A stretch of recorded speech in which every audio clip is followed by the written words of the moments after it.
Hello and welcome to Access Paranormal. This week's show is going to be slightly different. First of all, you don't have to listen to me too much. And secondly, these are the build-ups to the actual Halloween.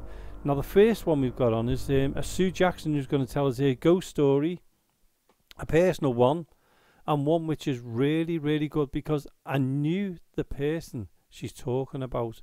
He was a fantastic man, but I'm going to let Sue tell that story anyway. And then after that, we've got Junior Paranormal, who are joining us on a monthly basis, sharing their spooky adventures. And they're going to start off with quite a long one this time. And I thought I'd put it all on because it was so fantastic.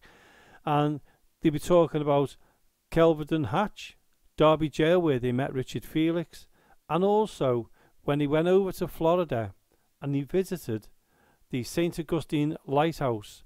So they'll be talking about that, and then after that we'll be back on again for a few minutes before the end of the show to tell you something that we'll be doing with L35 here on Access Paranormal. So what I'm going to do now is I'm going to let Sue Jackson take over, and then from there it will go straight into the Junior Paranormal Spookies Adventures. So I hope you enjoy the show. I hope you enjoy what they share with us, and I'll be back at the end of the show, so enjoy. Over to you, Sue. Many years ago, well over 5 or more years ago, I got to speaking with a man by the name of Paul Reed. Unfortunately, he's no longer with us. He passed away. But before that time, I was looking for like-minded people who were into the paranormal, ghost hunting, and other phrases that you use along that line. And I can't remember exactly the names of it now, but I came across this guy, and it was all very interesting. We both had things to share, and we had some very good conversations, and it got to one point where after many weeks of conversations he decided to say, well, offer me if I would like to learn to develop the skills I already had. Yes, I took him up on it. It was all very safe and all very honest, and he taught me how to progress in my senses, the experiences I've already had throughout life. He told me and explained to me what they were, how to progress them, and so on and so forth. And it came to a time where I hadn't heard from him for a while, and I got a little concerned, as friends do. And one of his other friends had got in touch and said he was very ill. So I thought, okay then, I won't pester him to see how he is, if he's, he probably wants healing time. Can't remember the word then. So I sent him a message of wishing him all the best and a speedy recovery, not knowing just how gravely ill he had become. So matter of days went past, and it came to, I believe it was a Friday, and I go to bed as normal, but for some reason I woke up with a start at 3 o'clock in the morning. Now, on the random times I would do this, and it wasn't any great surprise, so I didn't think much of it at the time until I was kind of drawn to the room's atmosphere, environment, which didn't look normal, as in a dark room, your normal bedroom, the layout, the colours, the shades, the moon coming in, the stars shining in, that kind of thing, the usual bedroom thing. It wasn't anything like that. I opened my eyes, as I say, and the room was a dark shade of blue, like midnight blue, I would say. And it was like stars swirling round. It was very bizarre, but I can remember it distinctively. And as I'm looking up, I even tried to rub my eyes, and it was still there. And as I looked to the door to get up and use the bathroom like you do, there was a male figure stood in the doorway. And I didn't take too much notice of it. And for some reason, couldn't even tell you to this day or explain it to myself, is I walked through him to use the bathroom, walked back, and it was still remained the same. And I'm going, weird. And I felt extremely tired. And so I went back to sleep. And in the morning, I woke up about 7, 8 o'clock, possibly around that time. And I received a text message from a lady called Kath. I remember her name, yeah. That Paul Reed had actually passed away at 3 o'clock. The exactly same time that I woke up and I saw this male figure in my bedroom doorway. And at the time, I was too shocked and gutted to actually put it all together till later when I actually put 2 and 2 together like you do. And I just sat and went, oh my word, I've just witnessed this. Bang on time.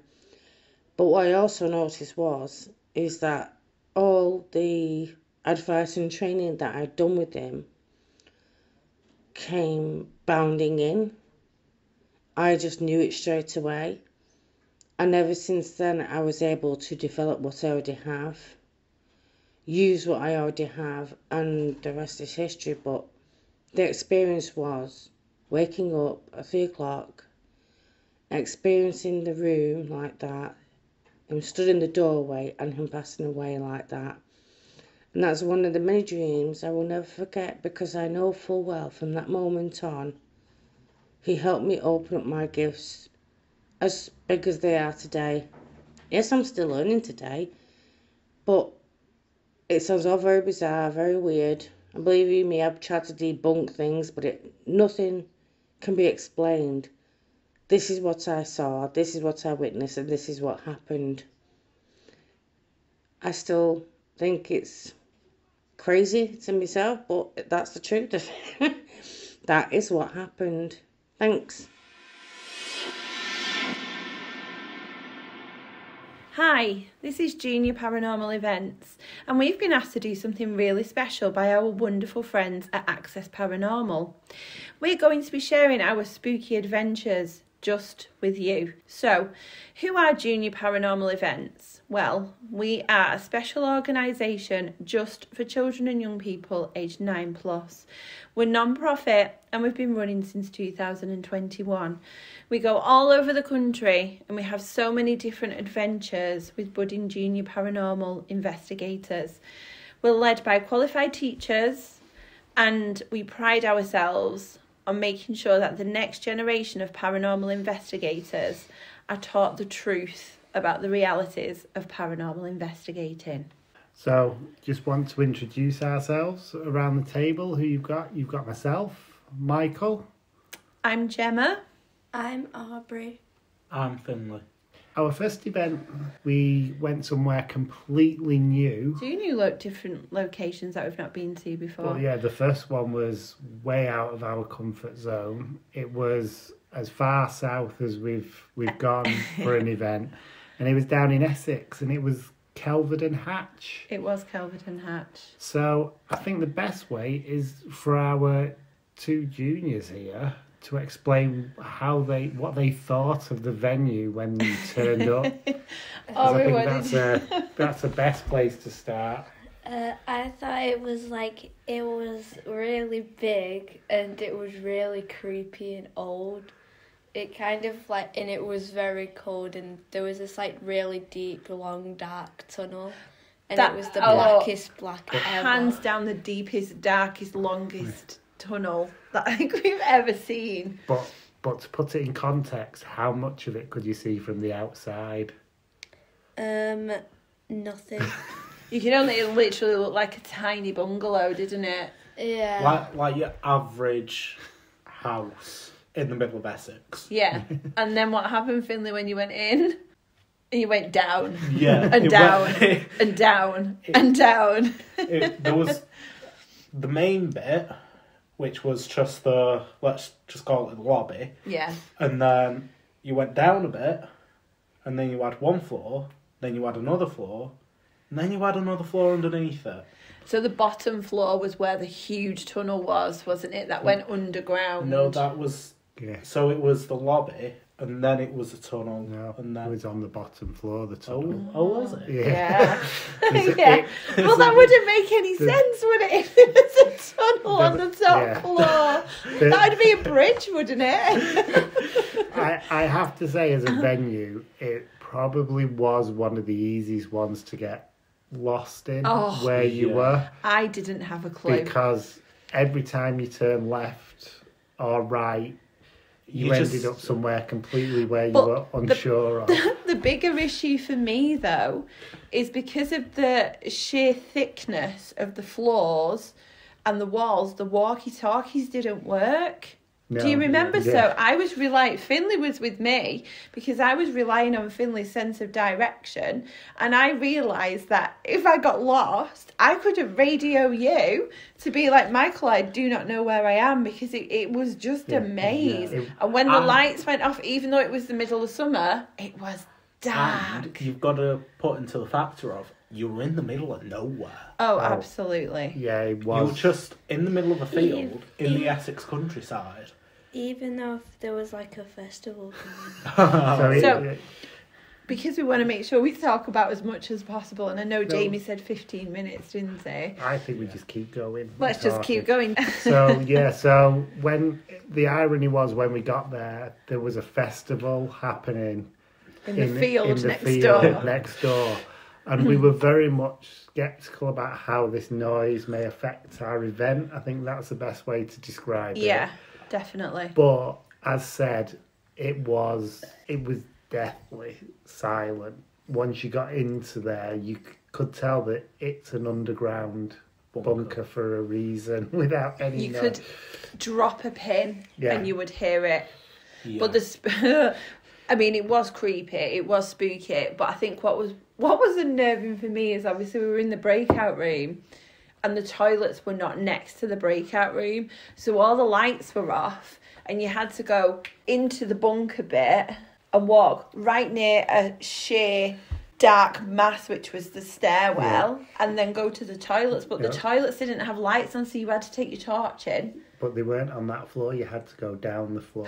Oh yeah, you did. I forgot about that. Yes, you had to walk down the creepy stairs. It was a whole thing. Yeah. And also apparently not many people like where the toilets are. No, I didn't. I don't think I've ever used the bathroom so fast in my entire life. It's not about that. They said that sometimes people feel uncomfortable there. Yeah. The toilets were as much, I think, in the middle as could be. They were on the middle floor, in the middle of the building. It was just in the pitch black. And considering that it was one of those that we couldn't have done a site visit, we did it off pictures and maps and stuff.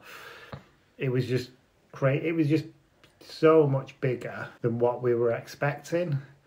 So what we'll go into some of the things that happened. So where do we start? We were in the mess area at the top of the building. So that was on the first floor. So that was on the highest what we floor, call the first floor. Would be the yeah. And we were having an interaction where we had a mag light, a cat ball, and a K2, but it was only working with the lad who was in our group. So whenever he held the K2 and asked questions, it would react, and the torch and the cat ball. So what we did is we swapped it over and we got one of the other juniors to go into that place, and the reaction was different. So there was very much a feeling within the room that there was a female spirit that we were talking to. She was attracted. And she was attracted like to in a nurturing way. Oh. Because it was like maybe she had a son who she was missing, because when they would have been in this place, they would have been away from the families for that's true. Months upon months, because once they went in, they did so long before they'd come out, and it was a home and everything. So it was was a very interesting part that happened that night for us, I felt, for our part of our group. So we were in what would have been sort of the office area where all the administrators, it'd be like the typing pool would have gone. Yeah. And it was lots of desks. And all of the juniors went and sat at one of these desks. And we had one young lady who said she felt like somebody was in the room with us. And she was sat on a desk and she had our spirit, which is our teddy bear who lights up, and she had a K2 meter and she had a torch. She asked Spirit, is somebody sat in your desk? And everything sort of went off. So the bear went off, the mag light went off, the K2 went off, it all spiked at the same time. So all the other juniors are sat in a desk space and they've all got K2s or they've all got a cat ball or they've all got something and they're all sat facing me. So she said, can you go and stand at the space which was yours? So you watched it and as you could see the K2 meters or something happening as she was walking. And this young lad, he's sat there and he's holding out his K2 and he's not even looking, he's daydreaming. And I went, look at your K2. And in front of it, it was going green, red, red, red, amber, red. And I've never seen it do that before. And it kept on doing it. So then the young lady said, is he sat in your space? And again, everything around this lad went off. And he said, I'm really, really sorry, I'll stand up. So he stood up and he put his K2 meter down on the chair. And he said, please take my chair. And then it was as though like she'd sat down on the chair because the K2 meter was going all, like red, amber. It was proper spiking. And then he pushed the chair under the table and walked away. And then the K2 meter stopped spiking because she was happy because she was at her desk. What the weird thing was about that was his K2 didn't go off the entire night. No, it didn't. It really didn't. And we did a full sweep of the room after that happened to see, what made it, and there was nothing. So, yeah. Aubrey, do you remember anything? Well, I don't remember experiences that we had, but it was like with the dark long corridor. It was like there was barely anything happening there. But it was very atmospheric, wasn't it? That's why everybody didn't like it. Yeah, it was creepy standing. When we went down, we had to leave a light on, didn't we? For one of our group. People had their phone lights on. I think it made it even worse because the tunnel was so long. You couldn't see the other end of it from one There was end. It went black at some point. So that was, Finlay. Oh, the rumbling on the wall. That was so strange. That was the weirdest thing. Yeah. It was the middle floor, wasn't it, that we were in? Where everything was. Oh, I can't and it was, we were asking, if there's anybody there, can you make a noise, can you knock? But he wasn't knocking, was it, Finlay? It was like a full rumble of something. Like the walls were rumbling. Yeah, see, we had the knocking and banging that we just couldn't. Yeah, I think we were both experiencing that because when we could have the walk. Yeah, go on, Aubrey. Sorry. We had a door bang when we was in the mail area, and it was we were all really confused because we thought you guys were moving somewhere. So and it was time and to then move. after the rumbling of the walls, we heard something like thick, heavy footsteps. Boots. Yeah, it was like boots, So very interesting place we went to. Can I say though, when I was escorting the guests out, and when you come out of Kalvedon Hatch, where the refreshment area is, you have to go through that weird tunnel, and it brings you out in the undergrowth. The scariest thing for me that night was flicking on my torch and seeing the biggest moths I have ever seen in my life. I am terrified of moths. So I properly marched the guests out, and then as soon as they'd gone, I switched my torch off when I was coming back in because I thought, if I'm coming back through there, I don't want to see the moths. Especially on your own. Yeah. So that was Kalvedon Hatch, and then the week after, we went to the infamous Derby Jail with the awesome Richard Felix. So I think we have to start by giving a mention to Richard and saying thank you. You made the adults' evening, and the funny thing was that the kids, they loved the talking, but it was so funny because it's a generational thing. Yeah. Some of them wasn't quite sure About Richard and his background, which made it all the more entertaining and all the more way how we ran the event, because it was slightly different. It was slightly this different one for because us. normally we do the historical chat, and we left that up to Richard. We did leave that up to Richard. And he ended up talking for nearly an hour, He didn't he? did, it was wonderful. So Derby Jail's quite small, so we tried to have a small group of people. But I was a little bit worried, I have to admit, when we went in, because I'd only spoken to Richard over the phone. So when we were going in, I was a bit concerned, because I thought, he's been on TV. Everybody knows Richard is, he's famous amongst the paranormal circles. What's he going to be like? But you were saying to us, like, when you were talking to him over the phone, he was like, I'm mad as a box of frogs. He was absolutely lovely. Yeah, he was having a haircut at one point when I spoke to him over the telephone.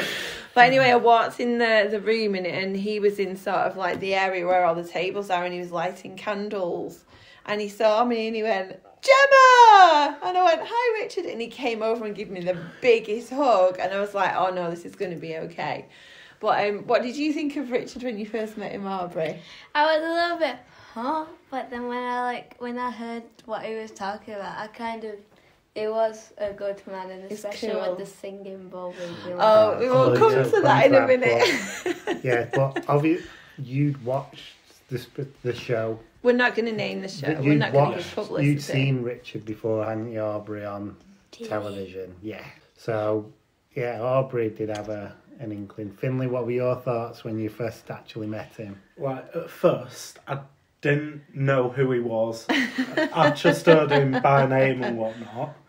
But after I met him, and after the event, I now love him to bits. Actually, Finley does not give out hugs, and he hugged Richard when we left. Yeah.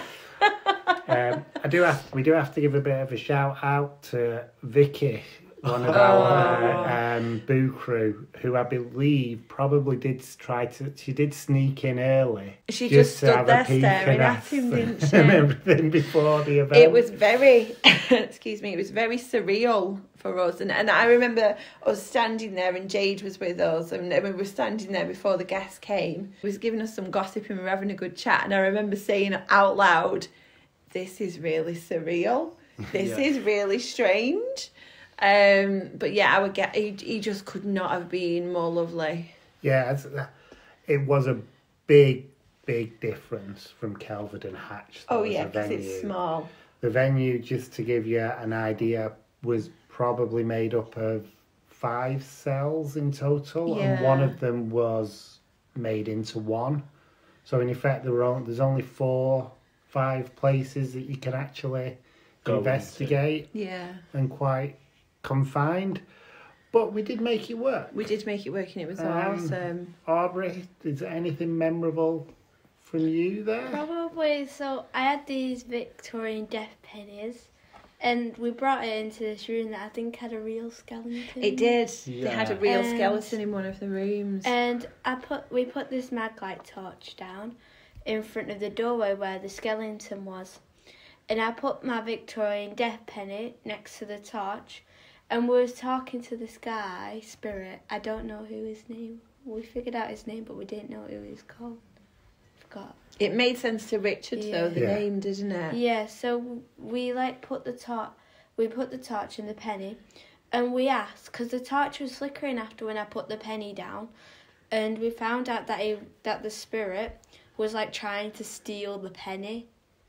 But do you remember why would they have been trying to steal the penny? Because like at the time in the jail, you would have had to like pay to have like straw and a bed, food. Yeah. Yeah, Finley, yourself? I think my most memorable one wasn't for the actual investigation itself. Was actually Richard's explanation of a ghost. Yeah, that was really interesting. Yeah, I feel that when we've explained it, it was fairly similar, but his detail that he went were on how, say, 40% what is this spirit, and then the rest of this 60% is all stone tape theory and... Yeah, that was really interesting. Yourself? There's two things that stand out really. I'm going to say the singing bowl. So I was in a room. Vicky was with me in the room. And Finley was, and there was a couple of other guests. And I got the singing bowl out because I do like to use singing bowls. I am a believer in the high frequency noise and the positivity and it, drawing attention and stuff. But we've had stuff like that happen before. We have, as well. but Richard came in and sat with us, and I pulled the singing bowl out, and I was sat there doing the singing bowl, and he looked at me and he went, "Oh, cool! I've not seen one of those for ages. Can I have a go?" So I was like, "Yeah, sure, go ahead." And then he sat there and he kept on hitting the singing bowl, and he'd go, "Oh, no, not got it. Oh, no, not got it. Oh, no, not," and he kept on doing it to the point where it was you or Jade with your group was like, "Who's doing that with the singing bowl?" And I was like, "It's Richard Felix." And then he went, "Oh, okay, Richard can do what he wants." Yeah, at the time it was Jade's group. It was Jade's group. But in our group, they were like, "What's that noise?" And I'm like, "That's just somebody who can't use a singing bowl." Didn't know who it was at the time. No. We did have a couple of unexplainable experiences. So in the condemned cell, I was in there with a guest, and it was an adult guest because the juniors we were with ended up standing outside talking to Richard, and myself and the adult guest stayed in there, and we had a torch on in the corner, and we were talking to a young lady, and Richard was telling us there is a young lady associated with that cell, and she did something accidentally to a friend, which ended up where her friend lost her life. And it seemed like we were getting some interaction there because we had a mag light going off in response to what we were asking. And then we also had some other equipment that was going off at the same time. We had, our night was primarily little bits of mag light interaction. The noise, some people thought they heard noises, but it's really hard to differentiate in there whether or not, unless it's right in the room with you, it's very difficult to do. Again, in the condemned cell, some of them were feeling a little bit, had feelings of sadness in there, but from my point of view, its name gives it a way of being quite a sad place anyway. I think the thing didn't impress me, but was really interesting, was at the end of the night, Richard got out what was it? It was a pendulum, wasn't it? And he held the pendulum, and at the same time, they've got an artifact. I won't say what it is, but he has an artifact there, and he was touching the artifact and holding the pendulum. Yeah, he was. And he was holding it as still as he could. And what he was doing was he was asking the pendulum to either swing or spin, and in different directions. And it was just something unique that we'd not seen or thought of before. But yeah, no, it was very interesting. We're back there later in the year, so it will be interesting to see whether we get similar. That's actually going to be our final public event of the year with Richard. 2024. 29th of November, we're back there. It's sold out so quickly. 100% we're going to be back there again next year, aren't we? So, this year, we had the opportunity to do a bit of travelling, and we actually visited the oldest city in Florida. In America? In America. In America. The city is St. Augustine. Yes. What did you children think of St. Augustine, Finley? I love it. It's like a US version of York. It is actually. That's a good point. So if you've ever visited York, St. Augustine is the US version of York. Yeah. That's what I'm saying. That's a good point actually. Aubrey? It was good. I just did enjoy how warm it was. It was warm. It was warm. It was very, very warm. There was a special place in St. Augustine for Aubrey. Yeah. Go on, tell them that special place. We went to St. Augustine's Lighthouse where Ghost thingy went. We did. So, Ghost Hunters. It was a Dustin recommended it. Dustin Parry, didn't he? Yeah, and also Aubrey has seen it on an American show as well. Yeah, I Ghost believe. Hunters. So it was Ghost Taps, Hunters. wasn't Yeah, it? it was a Taps event. And the opportunity came up for us to do a ghost walk, I think it was. It was a ghost walk at night, so obviously Yeah. added to a bit of atmosphere. And I think the idea was it was just going to be a bit of fun. Us having a look at how they do tours and stuff. Yeah. It felt nice not to be the one hosting it. Yeah. But something happened to one of us early on, and I think we'll come back to that later. Yeah. But what were your first impressions when you saw the lighthouse? It wasn't what I thought it would have been. It looked like a barber shop where it would have like one of those cane things. And It did, yeah, because it had like the black and the grey, like swirls around it, It didn't did, it? yes. Yeah, which is not how it looked when we've seen it on the television. it looked like different. it's been newly painted. Yeah. Yeah, and so you had the main lighthouse, and then you had the lighthouse keeper's house as well. Yeah. That was on the same grounds that we got to look at. And Finley can tell you either about the ghosts or the interactions he may have had, or he can tell you about our walk if he wants. I'll tell you the walk about up the lighthouse. 219 steps. And when they say that, they are not joking. When you go up it, you'll feel it. They both came, Michael.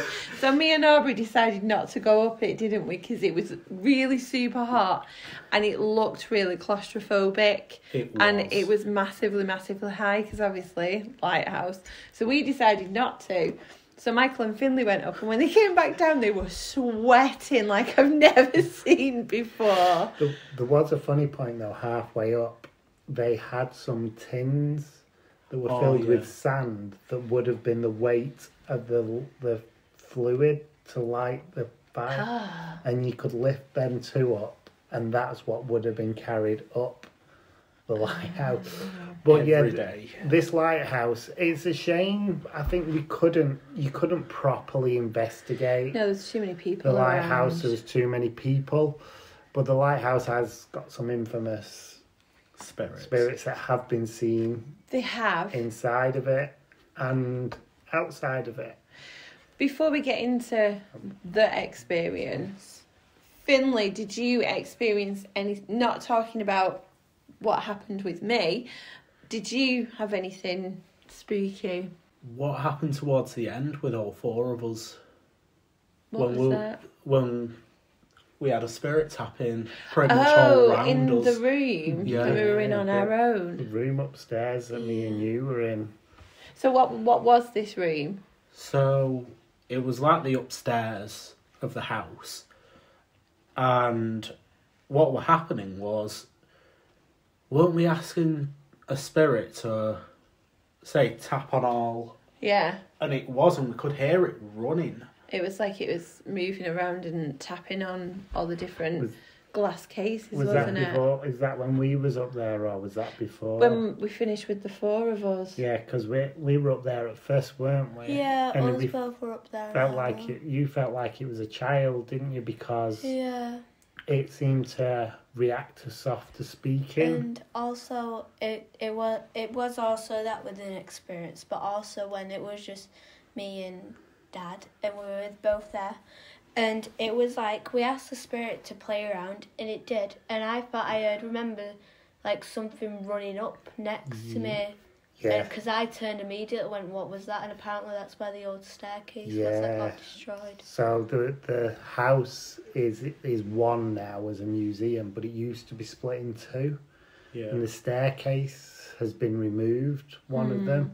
But yeah, it was really interesting. I don't know whether or not it was just the fact of what it was, whether or not It what was it was. cool. It was a awesome. place. It was cool. They had the downstairs area had some of the stuff that was still out from the original Yeah, the lighthouse. kitchen.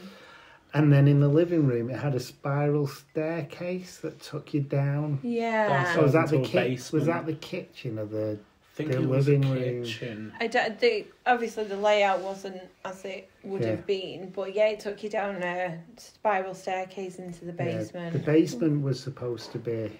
Really creepy. We didn't Yeah. get a thing. No. Didn't But feel a thing down We went there. down, didn't we? Me and you afterwards, Yeah. because you didn't want to go down at first, but then you Yeah, come you down didn't, with did me, you? and you was like, "Oh, Yeah, I It's thought normal. it'd be really Yeah. creepy, but then when I went to the back room, I just ran out. yeah." So it was nice. It was a different experience. I said, especially for us, it was nice to not be hosting. It was really good.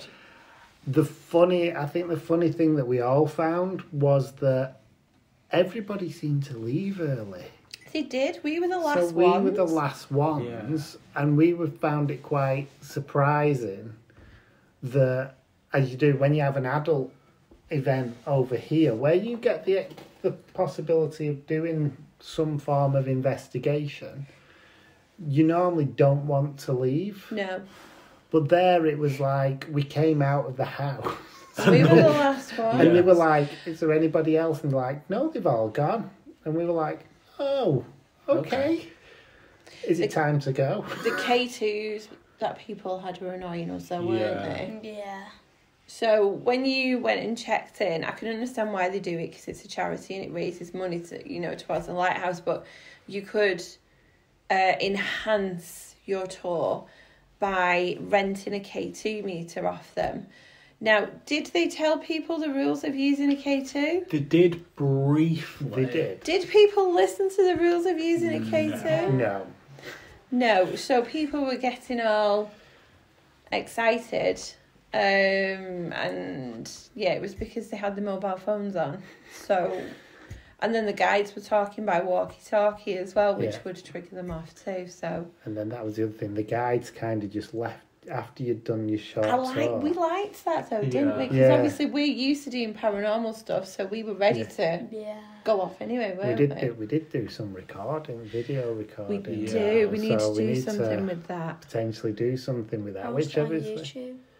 well, yeah, but we've not reviewed anything No, we because the haven't. We could tapping have and something stuff amazing is on there. But yeah, I think it was a location that was very much on the list.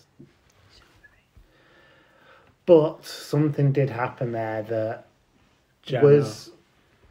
was only experienced by one of us, Yeah, and it was very out of character. massively.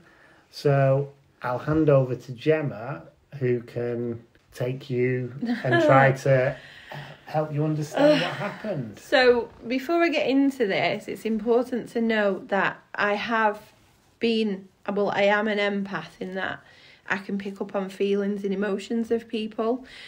But this has pretty much been with alive people. Or occasionally going into a space such as the Naughty Boys corridor at Newsham and being able to identify, without them telling me, which cupboard it was where the young boy passed away, and then having a reaction at Chillingham Castle. Chillingham Castle, in the yeah, I had a church. reaction there. But it's very much just, I can sense a feeling, I can, and it's always sadness. I don't understand why it's always sadness. Anyway, so we arrived at the lighthouse, and we'd been messing around in the car, hadn't we? We'd been laughing, we'd had the radio on, we were just having a really good time. Yeah. It was really light-hearted. We were all really super excited, weren't we, about And we had the a really lighthouse. nice day in the Gorgeous city. day in the city, yeah. And got there, checked in, everything's fine. And then we were led through sort of like this little garden area, and we're led through to the front of the lighthouse where one of the guides stood on the step. We stood back, so we were a bit further back than everybody else. And all of a sudden, I had this gut feeling where I could feel this sadness welling up inside me.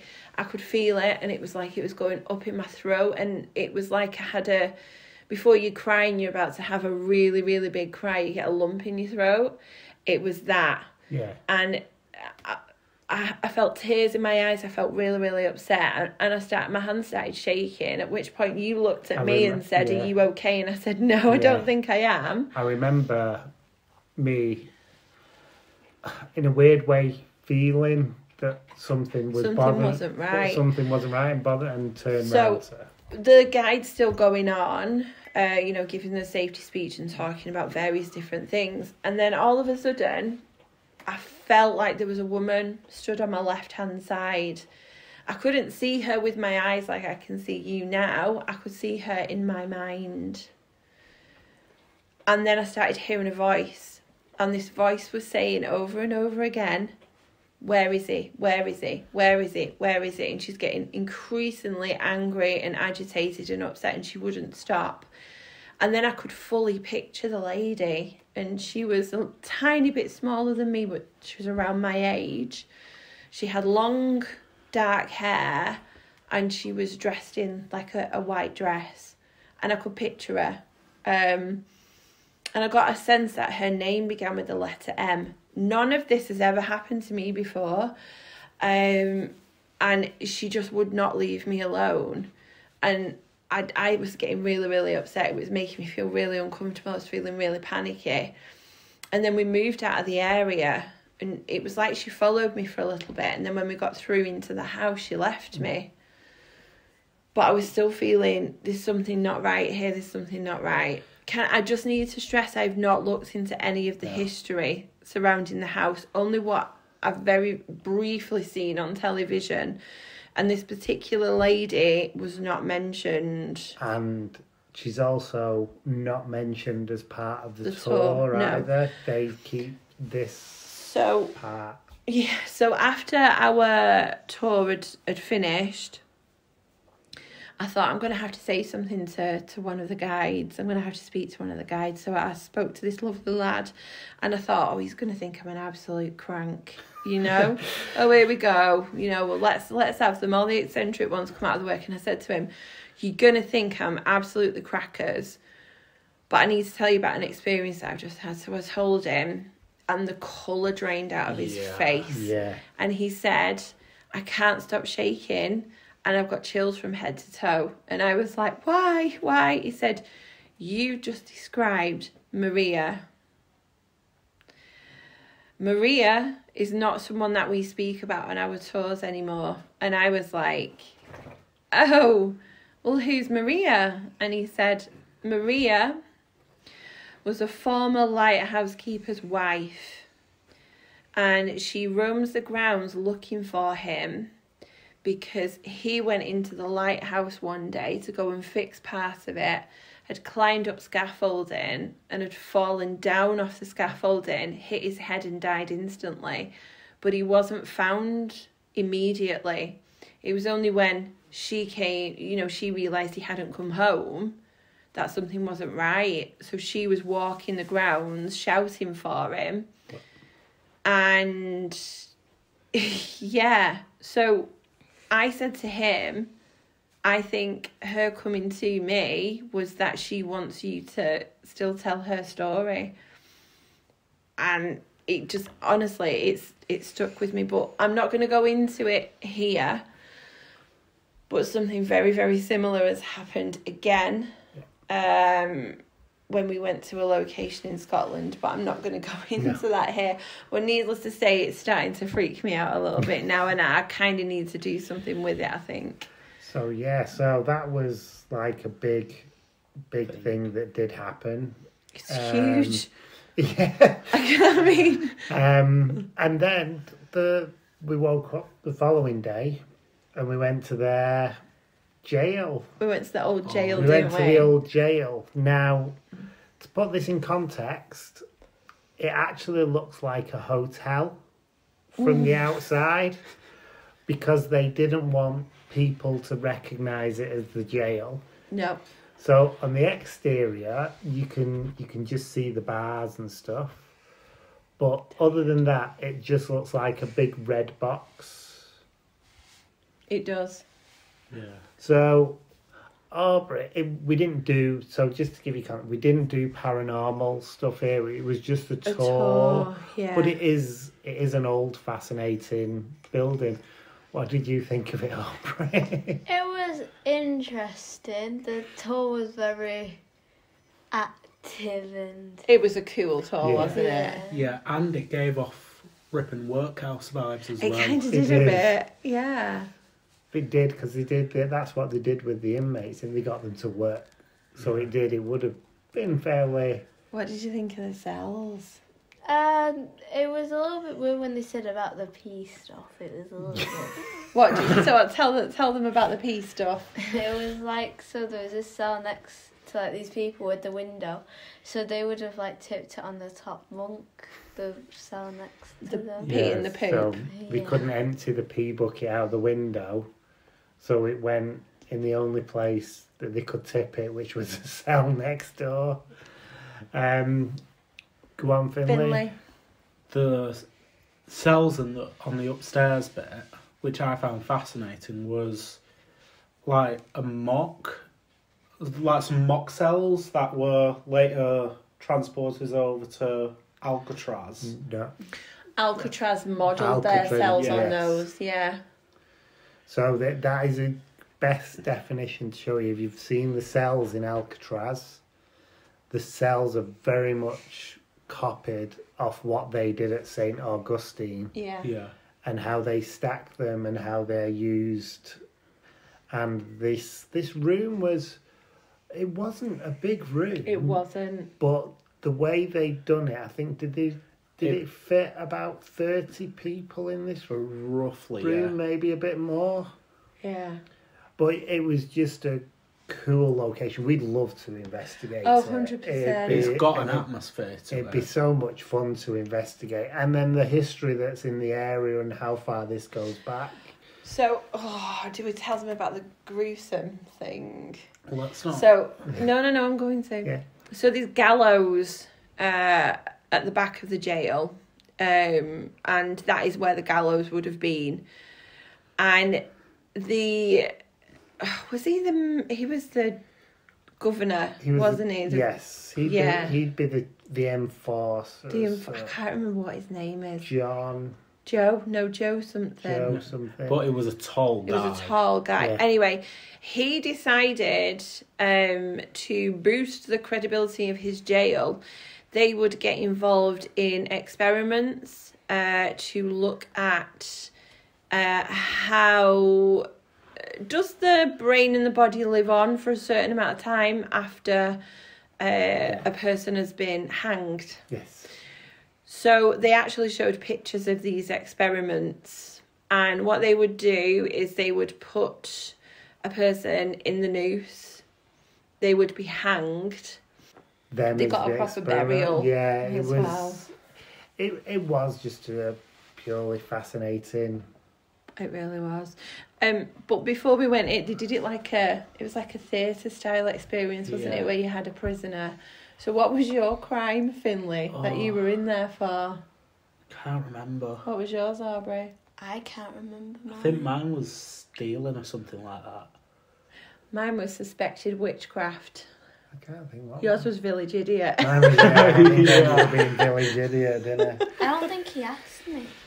I'm not so sure, mate. I can't remember. But it was it would be a fantastic Love location. You can do spooky stuff there, and We're stuff, but- let's save up and see if we can hire yeah. it just for us. But yeah, definitely going to be going back to look at more that was there, and there Yes. is lots of history and stuff there that will draw you back, and there's other things. Go on, Who Finlay. did you meet at the visitor centre? Oh yeah, we went in the visitor centre to ask, obviously, about the different attractions to go and visit, and I had a Salem t-shirt on, and from across the room, this woman was like, Salem, are you from Salem? And I was like, no, Manchester.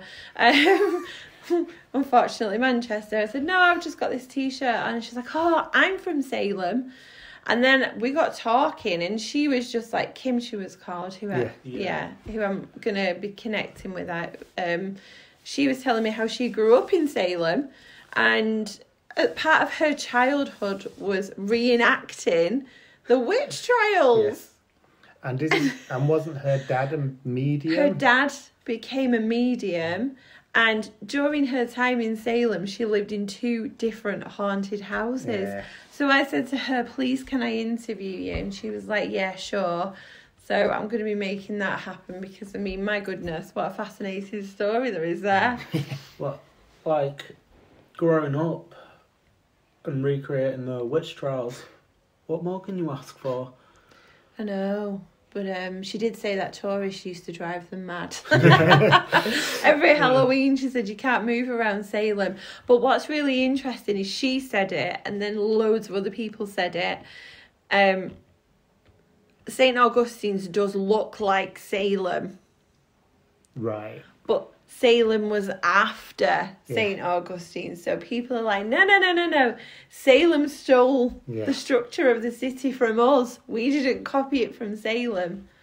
So it's like St. Key West. No. West Salem. Salem as well. They said Salem, it's like St. Augustine's is Salem, but in the sunshine. So, yeah.